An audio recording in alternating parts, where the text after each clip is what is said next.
অভিনেত্রী শবনম ফারিয়াকে নিয়ে আপত্তিকর মন্তব্যের জেরে চাকরি গেল এক যুবকের। যুবকের নাম রাকিবুল হাসান।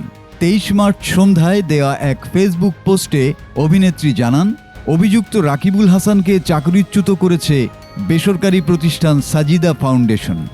জানা গেছে, গত 18 মার্চ শবনম ফারিয়ার ফেসবুক পোস্টে সাজিদা ফাউন্ডেশনের কর্মী রাকিবুল হাসান বাজে মন্তব্য করেন। তার সে আপত্তিকর মন্তব্য নিয়ে তাৎক্ষণিক ফেসবুকে একটি পোস্ট দেন ফারিয়া। পোস্টে ওই যুবকের কমেন্টের স্ক্রিনশট ও ফেসবুক প্রোফাইলের ছবি তুলে ধরে প্রতিবাদ জানান ফারিয়া।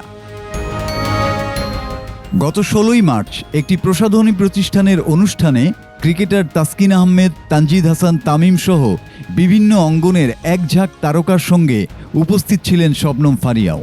সে অনুষ্ঠানের কিছু ভিডিও ক্লিপে জাতীয় দলের ক্রিকেটারদের সঙ্গে খুনসুটিতে মেতে উঠতে দেখা যায় অভিনেত্রীকে। তেমনই একটি ভিডিও ক্লিপের মন্তব্যের ঘরে অভিনেত্রীকে নিয়ে আপত্তিকর মন্তব্য করেন ওই যুবক। পরদিন ওই কর্মীর বিরুদ্ধে তদন্ত চলমান জানিয়ে ফেসবুকে পোস্ট করে সাজিদা ফাউন্ডেশন। অবশেষে তদন্তে সত্যতা মেলায় অভিযুক্ত রাকিবুলকে চাকরিচ্যুত করেছে প্রতিষ্ঠানটি। রাকিবুলের চাকরিচ্যুতির কথা ফারিয়াকে ইমেইলের মাধ্যমে জানিয়েছে বেসরকারি প্রতিষ্ঠানটি।